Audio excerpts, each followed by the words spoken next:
Good afternoon. I'm Jason Fisher, Central District Extension Forester with Virginia Cooperative Extension, and I'm your host today with the topic of boundary lines.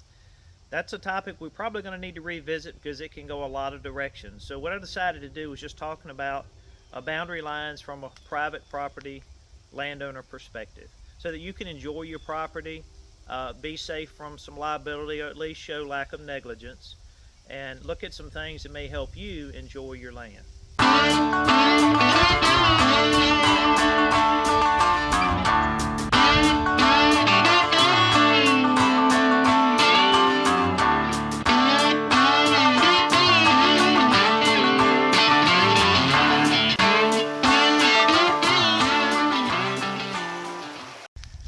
So I'm kneeling right here to start today with a corner property marker, and it's just an iron pipe, or it could be a piece of rebar that was driven in the ground when this property was surveyed. It's been painted and spruced up, which you should do every couple of years, and I put a T-post here beside it to better mark it. There's a tree on this corner as well as a stream. Oftentimes streams will mark boundaries between properties. I have seen where the older plat maps, the property line will actually follow the center channel of the stream. Today's more modern surveys that are shot with lasers and the equipment that's being used oftentimes shoot straight lines, and that's actually the case on this property. So the adjoining landowner has had to get it in writing and record it at the courthouse and have it notarized that the straight line was not the property line, but the stream remains the property line. So there's always disputes.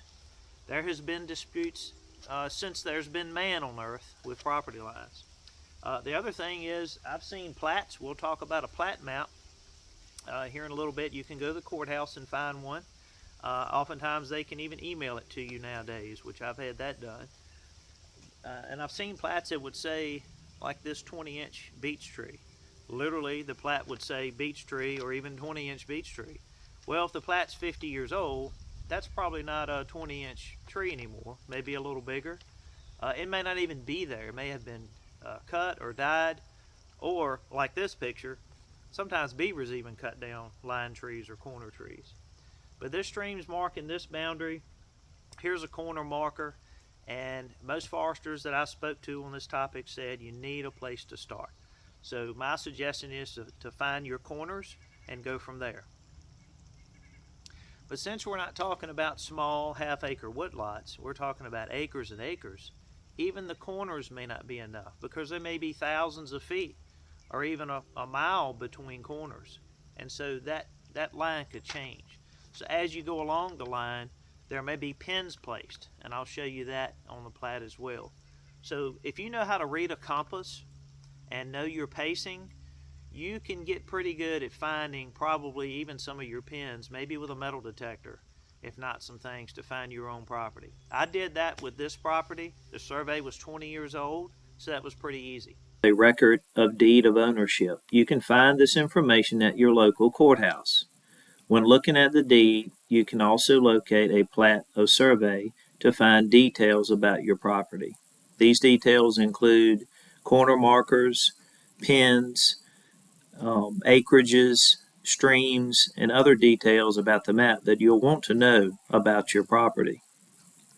Virginia Code law actually states that each land boundary survey of a tract or parcel of land shall be monumented with objects made of permanent material at all corners and changes of directions. So in this picture here, this is a 1923 plat, pretty old, but you can see the green arrows point to temporary things like rocks, trees. You can see here where there's an actual home site and then a branch in dotted lines that follows the river. So there's a lot of details on plats that you'll want to know about. All right, so we're walking along a boundary here. It's pretty obvious. A lot of times, if timber has been cut on adjoining property, the boundaries are going to be visible from a distance. But prior to this timber being harvested, the pins were located and there were rebar drove in the ground. And in this case, you can see this one here, which is kind of unique. rebar on the ground and a broom handle that had a hole drilled on it and painted orange. Whatever, but the key thing is you can visibly see it from a distance. Some people post their land. They'll put posted signs up, both for protection from liability, even though that does not save a lawsuit. It just shows that the law in Virginia does protect the landowner when land is posted, and you do need written permission if you see a posted sign. We'll see one of those in a bit. So this is the first thing I wanted to show you. This is one way you can mark your boundaries. This is going to be here a while, but not the only way. It's just an option. So rebar works great, painting it. Anything metal, T-posts. I was actually talking with a surveyor the other week and asked him, I said, what's the most unusual item you found on a corner marker? I couldn't believe what they told me. They actually found a double barrel shotgun driven in the ground, just the barrel, and apparently that wasn't a very valuable gun. So here, that's another thing I want to point out as far as what we call a line tree, okay? And so you can see here there are 3 blazes put on this tree. I've spruced them up with paint because these are about 20 years old. And so over time, you know, those chops wear out, and if you don't have a trained eye, you may miss this. If you were just walking through the woods and saw these kind of cat faces and they weren't painted, you might not pay any attention to them. So when surveyors survey property, they will blaze a trail with a machete or a tool and cut trees in the line that they're walking. But as they're going along, in this case, this is not what I would call a center line tree, but this is a property. So the property line is coming on this side of the tree. So the 3 blazes are here. So look for these as you go along. There's also cases of what they call witness trees. And so witness trees have marks put down at the base that actually point back in the direction of the previous pin or the marker. But these are some things that some surveyors told me to look for, and they have no problem with you sprucing them up.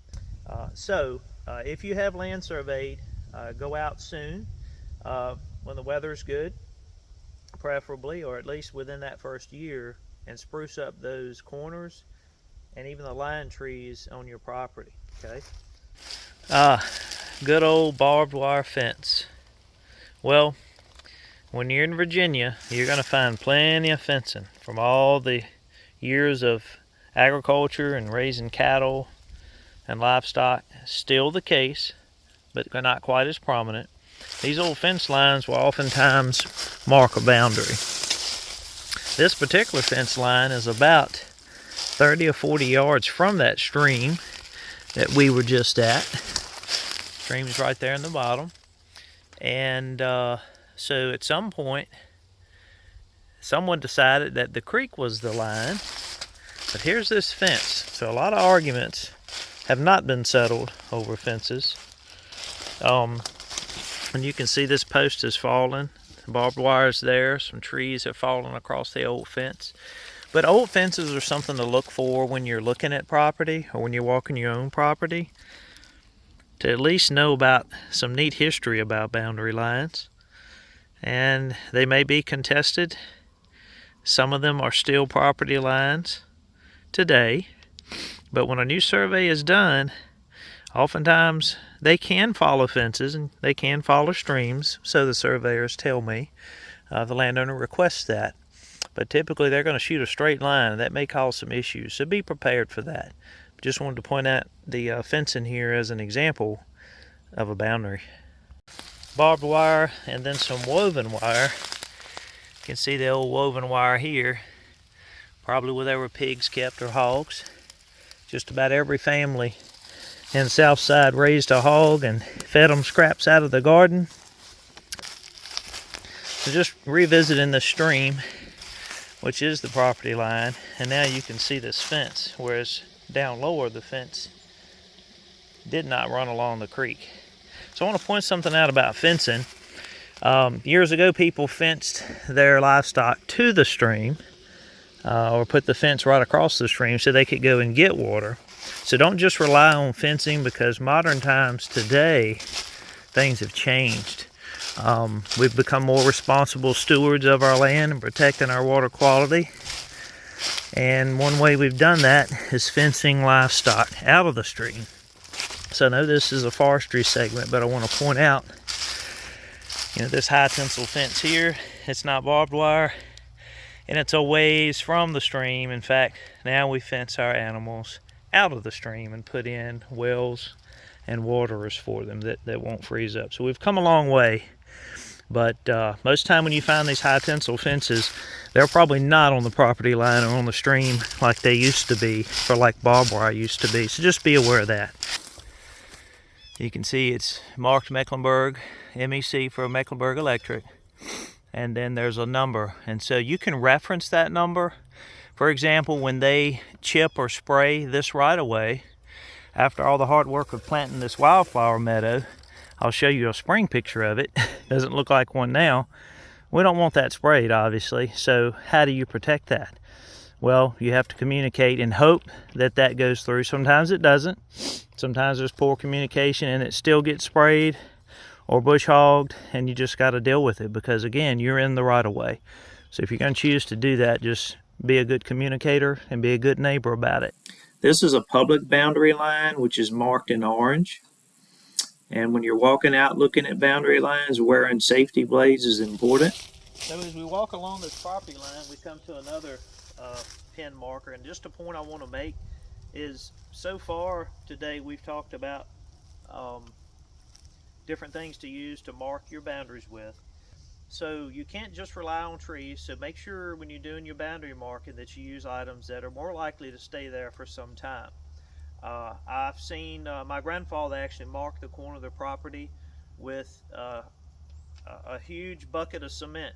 So he mixed up mortar in a bucket and put a steel rod in the center of it and flipped it over and put it on the ground. That's not going anywhere for some time, and you can see it from a distance. So I want you to focus on things that are more permanent when you're marking your boundary lines. I mean, part of the reason for owning land, I think, is just the aesthetic views and enjoying nature and going out walking. Maybe you enjoy hunting or just hiking and camping in the outdoors. There's so many benefits to owning land in Virginia. So don't let having poorly marked boundary lines be a reason that you have conflict. Something gets in court, there's a trespass issue. There are things where you can do to prevent that, or at least minimize it. And if you have a survey made and you spend a lot of money for those surveys, go behind the surveyor and spruce up things. Just don't move any of the markers. That's something I mentioned earlier, and that's a problem if you do that. The other thing is you can get the adjoining owner to agree to where there may be question where there is a line without getting a survey done. But ultimately, a survey is inevitable when property either is sold, property may be timbered or timber is harvested, or you inherit land and you're not real sure where the markers are, or maybe you were gifted land. Because when you pass on, your children or the next owner, it's a big benefit to doing due diligence and marking those property lines. So be a responsible owner, and part of being a responsible owner is having good boundary lines marked and having good neighbors. So keep that in mind. So thanks for watching 15 Minutes in the Forest with us today. I hope you learned some tips in marking your boundary lines, and just a reminder of how important that is in land ownership in Virginia. Stay tuned for the next topic coming up in 2 weeks. We appreciate your viewership. Thanks for watching.